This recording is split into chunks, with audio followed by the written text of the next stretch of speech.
പിതാവിന്റെയും പുത്രന്റെയും പരിശുദ്ധാത്മാവിന്റെയും നാമത്തിൽ ആമേൻ. ഈശോയിൽ സ്നേഹം നിറഞ്ഞവരെ, തിരുസഭയിലെ ഏറ്റവും വിശിഷ്ടമായ തിരുനാളുകളിൽ ഒന്നായ പന്തക്കുസ്ത തിരുനാളാണിന്ന്. ഈശോയുടെ ഉയർപ്പിന്റെ 50-ാം ദിവസം ഈശോ ശിഷ്യന്മാരുടെ മേൽ സഹ്യോൻ ഊട്ടുശാലയിൽ പ്രാർത്ഥനാ നിരതരായിരുന്നവരുടെ മേൽ പരിശുദ്ധാത്മാവിനെ അയച്ച വലിയ സംഭവമാണ് നമ്മൾ പന്തക്കുസ്ത തിരുനാളിൽ അനുസ്മരിക്കുന്നത്. പന്തക്കുസ്ത എന്ന വാക്കിന്റെ അർത്ഥം 50 എന്നാണ്. പണ്ട് വിളവെടുപ്പ് ഉത്സവമായി നടത്തിയിരുന്നത്, വലിയ സന്തോഷത്തിന്റെ അവസരമായി കരുതിയിരുന്നത്, പരിശുദ്ധാത്മാവിന്റെ വരവിന്റെ വലിയ സന്തോഷവും അതുപോലെ പരിശുദ്ധാത്മാവിനെ ലഭിച്ചപ്പോൾ അറിവും ശക്തിയുമുള്ളവരായി ശിഷ്യന്മാർ മാറി ഈ ലോകമെമ്പാടും സുവിശേഷം പ്രസംഗിക്കാൻ, ഈശോയെ പ്രസംഗിക്കാൻ പോയതിന്റെ തുടക്കവുമൊക്കെ ഇന്ന് അനുസ്മരിക്കുന്നു. പരമ്പരാഗതമായി നമ്മുടെ സഭയിൽ കുഞ്ഞുങ്ങളെ എഴുത്തിനിരുത്തുന്ന ദിവസം, ആദ്യ അക്ഷരം കുറിക്കുന്ന ദിവസവും ഇന്നാണ്. കാരണം അറിവിന്റെ ആത്മാവായി കൂടിയാണ് പരിശുദ്ധാത്മാവ് ശ്ലീഹന്മാരുടെ മേൽ വന്നത്. അതുകൊണ്ട് ആ ദിവസത്തെ അനുസ്മരിച്ച് നമ്മുടെ ഇടവകളിൽ കുഞ്ഞുങ്ങളെ ആദ്യാക്ഷരം കുറിപ്പിക്കുന്ന നല്ല ചടങ്ങുകളും ഒക്കെ ഉള്ളത് നമുക്കറിയാം.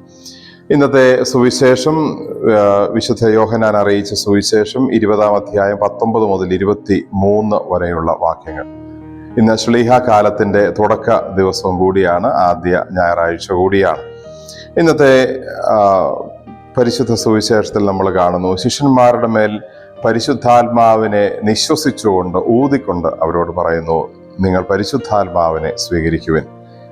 ലത്തീൻ സഭയിൽ ഇപ്പോഴും മെത്രാന്മാർ വിശുദ്ധ മൂറോൻ തൈലം ഔദ്യോഗികമായി ആശീർവദിക്കുന്ന ദിവസം അതിലേക്ക് ഊതി പരിശുദ്ധാത്മാവിനെ കൊടുക്കുന്ന സവിശേഷമായ പ്രാർത്ഥനാ നിർഭരമായ ചടങ്ങുകളുണ്ട്. ഈശോ ശിഷ്യന്മാരോട് പറയും, നിങ്ങൾ പരിശുദ്ധാത്മാവിനെ സ്വീകരിക്കുവിൻ. നിങ്ങൾ ആരുടെയെങ്കിലും പാപങ്ങൾ മോചിച്ചാൽ അവ മോചിക്കപ്പെട്ടിരിക്കും, അല്ലെങ്കിൽ ക്ഷമിച്ചാൽ ക്ഷമിക്കപ്പെട്ടിരിക്കും. നിങ്ങൾ ആരുടെയെങ്കിലും പാപങ്ങൾ ബന്ധിച്ചാൽ അവ ബന്ധിക്കപ്പെട്ടിരിക്കും. പാപങ്ങൾ ക്ഷമിക്കാനും അല്ലെങ്കിൽ അതിനെ ബന്ധിക്കാനും ഒക്കെയുള്ള അവകാശം സ്വർഗത്തിന്റെ അവകാശമാണ്, ദൈവത്തിന്റെ അവകാശമാണ്. തളർവാദ രോഗിയെ സുഖപ്പെടുത്തുന്ന സന്ദർഭത്തിൽ ഈശോ തളർവാദ രോഗിയോട് പറഞ്ഞു, നിന്റെ പാപങ്ങൾ ക്ഷമിക്കപ്പെട്ടിരിക്കുന്നു. ഉടനെ അവരെല്ലാവരും സംശയത്തോടെ പരസ്പരം ചോദിക്കുന്നു, ഇവൻ ആരാണ്?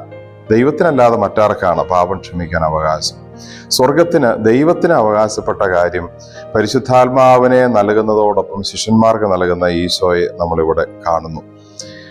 പരിശുദ്ധാത്മാവ് ഉള്ളിൽ സ്വീകരിച്ച ആൾക്ക് സ്വർഗത്തിന്റെ അധികാരവും ശക്തിയും അതുപോലെ തന്നെ ഉത്തരവാദിത്വവും ഇവിടെ ഉണ്ടെന്ന് അല്ലെങ്കിൽ ലഭിക്കുന്നുവെന്ന് ഈ തിരുവചനം ഓർമ്മിപ്പിക്കുകയാണ്.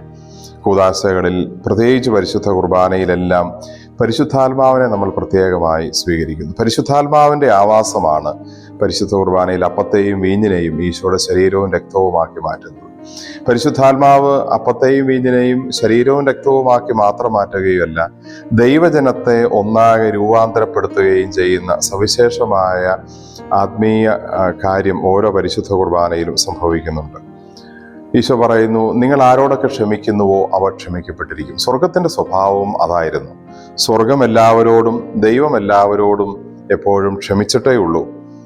മറ്റൊരാളോട് ക്ഷമിക്കാൻ സാധിക്കുന്നത് നാം പരിശുദ്ധാത്മാവിനെ ഉള്ളിൽ സ്വീകരിച്ചിരിക്കുന്നു, പരിശുദ്ധാത്മാവ് നമ്മിൽ പ്രവർത്തിക്കുന്നു എന്നതിൻ്റെ അടയാളമാണ്. അതുപോലെ ഈശോ പറയുന്നു, പാപങ്ങൾ ക്ഷമിക്കുന്നത് പോലെ പാപങ്ങൾ ബന്ധിച്ചാൽ അവ ബന്ധിക്കപ്പെട്ടിരിക്കും. അതാർക്കും പിന്നീട് അതിനെ മാറ്റാൻ പറ്റാത്ത രീതിയിൽ അത് എന്നേക്കുമായി അങ്ങനെയിരിക്കും. പരിശുദ്ധാത്മാവിന്റെ ആ ഒരു ശക്തിയുടെ മറ്റൊരു തലം കാണിച്ചു തരികയാണ്. നമ്മൾ ഈ ഭൂമിയിലായിരിക്കുമ്പോൾ നമുക്ക് ഈ തിരുവചനത്തെ ഇങ്ങനെ മനസ്സിലാക്കിയെടുക്കാം, മറ്റുള്ളവരുടെ പാപങ്ങൾ ക്ഷമിക്കാനും അവരെ നമ്മുടെ സ്നേഹത്തിൽ ബന്ധിക്കാനും നമുക്ക് സാധിക്കട്ടെ. നമ്മുടെ സ്നേഹത്തിന്റെ കൂട്ടായ്മയിൽ എല്ലാവരെയും ബന്ധിപ്പിച്ചു നിർത്താൻ, ബന്ധപ്പെടുത്തി നിർത്താൻ നമുക്ക് സാധിക്കട്ടെ. അതോടൊപ്പം പാപങ്ങൾ ക്ഷമിക്കാനും നമുക്ക് സാധിക്കട്ടെ. അപ്പോൾ പരിശുദ്ധാത്മാവിനെ നമ്മൾ സ്വീകരിച്ചിരിക്കുന്നുവെന്ന് ലോകമറിയും. നമ്മളിലൂടെ ഈശോ മിശിഹായുടെ പ്രവർത്തനങ്ങൾ ഈ ലോകത്തിൽ ഇന്നും നടക്കുകയും ചെയ്യും.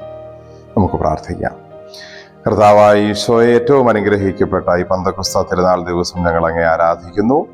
ശിഷ്യന്മാരുടെ മേലെന്നതുപോലെ ഞങ്ങളുടെ മേലും പരിശുദ്ധാത്മാവിനെ അങ്ങ് അഗ്നി നാവുകളായി വർഷിക്കണമേ. നാവ് സംസാരിക്കുന്നതിൻ്റെ അടയാളമാണ്. അഗ്നി നാവായി വന്ന പരിശുദ്ധാത്മാവിനെ സ്വീകരിച്ച് സുവിശേഷം നാവുകൊണ്ട് പ്രസംഗിച്ച ശിഷ്യന്മാരെ ഞങ്ങൾ ഓർക്കുന്നു.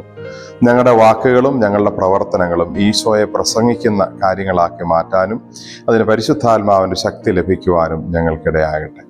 നമ്മുടെ കർത്താവ് ഈശോ മിശിഹായുടെ കൃപയും പിതാവായ ദൈവത്തിന്റെ സ്നേഹവും പരിശുദ്ധാത്മാവിന്റെ സഹവാസവും നാം എല്ലാവരോടും നമ്മുടെ ഈ അനുഗ്രഹീത ദിവസത്തോടും കൂടെ ഉണ്ടായിരിക്കട്ടെ, ഇപ്പോഴും എപ്പോഴും എന്നേക്കും.